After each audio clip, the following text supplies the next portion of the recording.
case anyone from Manchester City or specifically their lawyers ever watch this video, just want to make it clear before we start that this is a work of fiction involving a handsome guy with a beard playing a computer game. Please don't take it too seriously and get all uppity. I know you didn't break any rules really. Earlier this year, the football world was utterly flabbergasted to discover that Manchester City had been charged with alleged breaches of financial rules by the Premier League. Specifically, they were charged with breaking financial fair play rules around 100 times over a 9-year period between 2009 and 2018, a period in which they won the Premier League 3 times, spent around £1 billion on players, built the state-of-the-art £200 million Etihad campus training facility, and became the world's leading private owner and operator of football clubs with total or partial ownership of 12 clubs in major cities across the world, including New York City, Melbourne, and Yokohama, all less than 10 years after finishing below Walsall in the 3rd tier of English football. Like most football fans, I assumed all of that was achieved purely on sporting merit, but those boffins at the Premier League insisted otherwise, and after much deliberation decided that the only appropriate punishment for City was expulsion from the Premier League, which is where this story was expected to end, with Manchester City having to play a season in the Championship, which they'd inevitably win with their star-studded squad, and then return to their top 4 spot in the Premier League as if nothing had ever happened. But the EFL had other ideas. Deciding to take a stand of their own, the Football League refused City entry to the Championship, or any of its other leagues for that matter, forcing them all the way down to the National League. Not wanting to be associated with a non-league football club, City's billionaire owners and sponsors all pulled out of the club soon after, with the departing owners insisting on being repaid every penny they'd invested into the club over the years, leading to a fire sale of the stadium, training facilities, and the vast majority of the playing squad, leaving the club saddled with enormous debts even after they'd sold everything that wasn't nailed down. It briefly looked like it could be the end for one of the oldest teams in English football, but just as the club was about to declare bankruptcy, a fans group stepped in to save the day. I'm talking real Manchester City fans here, not the ones who swapped their Chelsea shirts for City ones when the money arrived. The new City Supporters Trust raised enough money to secure the club's immediate financial future and its place in the National League for the upcoming season, along with a new temporary home in the shape of Gig Lane, the former ground of Bury, and a return to their former Carrington training centre that had also most recently been used by Bury, but was still owned by City and somehow survived the fire sale. Determined to never again gamble with the future of their football club, the Supporters Trust also pledged that the club would from this moment on forever be 100% owned by the fans, with a goal to one day return to the top of the Premier League, but this time the right way, with the club 100% self-sufficient with no outside investment and the enormous debts still hanging over the club fully repaid. In the more immediate future, they hope to return to the Football League, which might be easier said than done, with a 3-year transfer embargo hanging over them as part of the original punishment from the Premier League and that first loan repayment due at the end of the month. Even the few young players that remain at the club might have to be sold to balance the books. It might look like an impossible task to return the club to its former glory, and there's really only one man the club could turn to. It's time to save our city. Hello folks and welcome to my brand new Football Manager save where, as you can see, Manchester City have been relegated all the way down to the National League. We are going to have a look at what's left of Manchester City in a moment, but first I just wanted to go into detail properly about what we've actually done to set up this database, because there's been a few things we've had to do to make this the challenge that I think it's going to end up being. I genuinely think this is probably going to be the most difficult Football Manager save I've ever done. We've tested it. It really is hard. This was our starting point. So credit where credit is due to UK Football Score or Jackafant.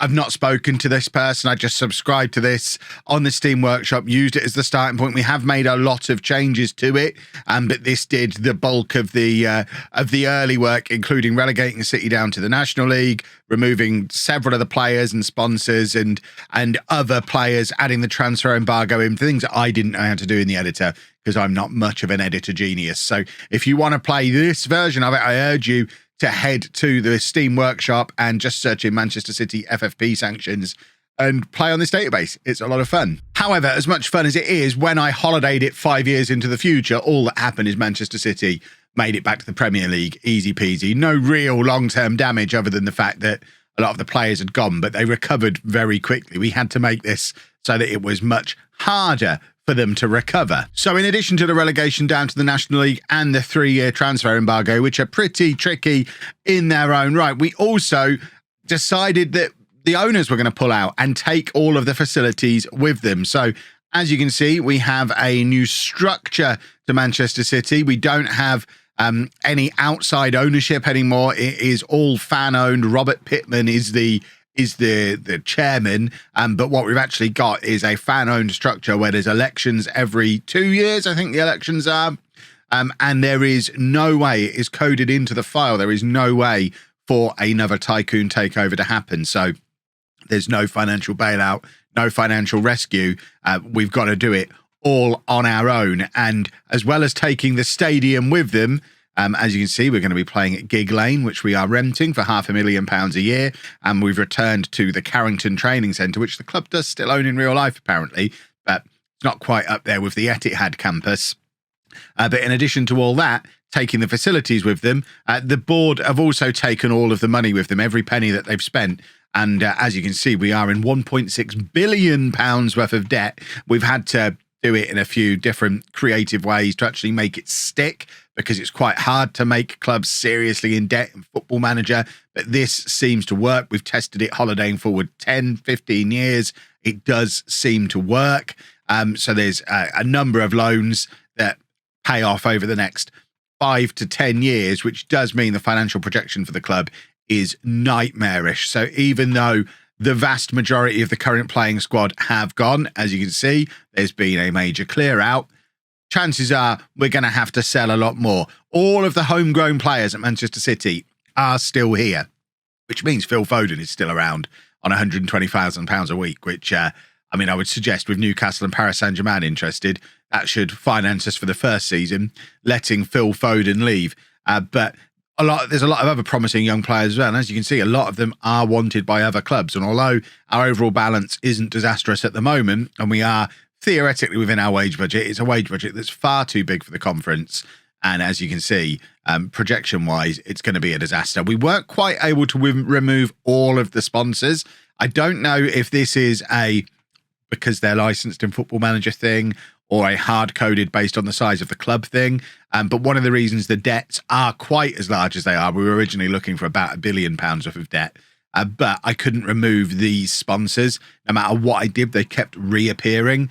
So we've basically looked at what they cost or what they bring into the club each season and added that in as additional debts to basically balance it out. So for the length of these sponsorships, we've added in this extra piece of debt, which means although the sponsors are still there, they go straight out again in debt. So we don't actually get any benefit from the sponsors, because as you can see, we don't have any sponsors anymore. We have a whole new sponsorless kit, courtesy of Request a Kit. There'll be a link to that down in the script, or a link to them. They are a person down in the description below. We've got some very snazzily designed sponsorless Manchester City shirts, which do look very, very snazzy. Before anyone asks, no, we can't make these available for sale. They do have the Manchester City badge on. They will sue me. And as you saw from the disclaimer at the start of the video, I am quite keen not to be sued. So just to clarify again, if anyone from Manchester City is watching, this is a work of fiction. I'm not accusing you of anything. This is just a bit of fun. We're playing an imaginary scenario. Calm down. And do you genuinely spell citizens with a Y? Because that hurts me if you do. I've never seen it spelled like that before. I knew you were the citizens, but that is alarming if that's how it's actually spelled. But that is how we've got the database set up. And this is our squad here at Manchester City. So, like I say, star player, of course, is Phil Foden. But we've got a lot of players still on far too much money for the National League. This first season on the pitch, if we can keep the team together, you would expect to be relatively successful. The real problems are going to be off the pitch, because with this amount of debt accumulating, administration is always going to be looming, and there's going to have to be some quite clever financial maneuvering to stop this club going into administration and the additional debt problems and points deductions and things that might come with that. It's not going to be smooth sailing getting this club back up where it's come from, especially because, as you can see, we are under transfer embargo for the next 3 seasons. There's a little bit more detail on the transfer embargo there. So it's similar to the transfer embargo that Derby were under when they were under transfer embargo. So when the club has fewer than 24 established players, so players aged 21 or over who've made at least 5 or who've made at least 5 appearances for the club, we can sign new players on wages of no more than 10k a week. And once we've got 24 or more, it's a 1 in, 1 out. So at the moment, we could probably sign free transfers if we had the spare wage budget. We don't, so it's not an option to do at the moment. But we don't really have very many players at all who've played more than 5 games for the club. However, obviously, 5 league games into the season, that's all going to change. And this is a squad of 23 at the moment, where pretty soon they're going to start accumulating their 5 appearance limit. And that's then going to consider them established, even if they are the majority of them still under 21 years old. So before the season is done, I'm sure we'll get to the point where we are on that 1 in, 1 out system. So I am conscious of the fact that there's a lot of these players who are wanted by other clubs. And yes, we've still got decent players in the youth setup. There is still an under 21 squad. There is still an under 18 squad, but they won't last forever if we're selling 10 or 15 players at a time. So if we do get to the point where we just run out of players, we are able to bring them in on free transfers as long as they're in on the 1 in, 1 out basis. So that's something to consider as well. But aside from all of that, it's a lovely, nice and straightforward save. The club are expecting us to win the National League, as you would expect, and gain automatic promotion to League Two. The bookies think that that's a completely reasonable thing to expect us to do as well. We are huge odds-on favourites. Phil Foden, of course, is the best player in the conference. Phil Foden will not be here on the first day of the season, I am sure, but we've got the vast majority of the players in the Media Dream 11, and there are a lot of players who we've used in previous Football Manager saves, whether it's on Twitch or here on YouTube. The Doyles have both been key parts of my Twitch save this year. Lewis Fiorini is a player that I've signed. James McAtee was part of my Servette side over on Twitch, as was Finley Burns. James Trafford I've signed multiple times over the year. Micah Hamilton is a veteran of home, as I think is Shay Charles. And there's probably Liam Delap, of course, was part of a couple of saves over the years as well. There are some good players here. The question is, how many of them are we actually going to be able to keep, if any of them? Who is going to emerge as long-term superstars? And I guess, importantly, when we're looking in terms of the club vision, are we actually going to be able to stay in this job? I am very confident we'll get promoted this season, but the board want me to work toward repairing the club's financial damage.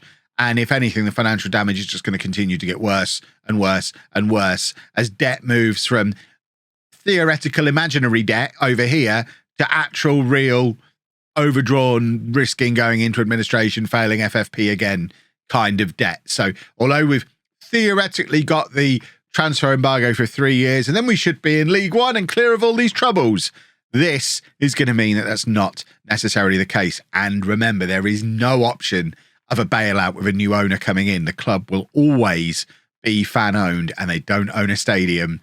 And once these sponsorships expire, the reputation will have dropped far enough for them to not come in at the same kind of levels. It is going to be a tough, tough save. And I am so excited. One of the big things people have said in the comment section over the last couple of saves, non-league to legend, Apollon last year, is how easy Football Manager has become. I think we might have solved that problem with this setup. This is not going to be an easy save by any stretch of the imagination. I'm going to have to behave financially. We're going to have to be smart in the transfer market. And anytime anyone is any good, we're probably going to have to sell them to balance the books. I'm very excited. Hopefully you are too. If you are, please leave a nice big thumbs up on this video. Episode 1 of a new series. It's always so important to get as much support on it as we possibly can. If we can get to 5,000 likes on this video, I will release videos every day this week, including the weekend. We're going to be doing the normal Monday to Friday schedule because Monday to Friday schedule has been working well for us so far in FM23. But 5,000 likes on this video before the weekend, and you'll get episodes at the weekend as well as we get stuck in to the start of this save. So, like I say, if you are looking forward to it, big thumbs up. We'll get you some bonus episodes. Subscribe to the channel if you are new. Turn your notifications on. We're going to be releasing episodes Monday to Friday, 4 p.m. every day. And thank you very much for watching. I'll see you tomorrow.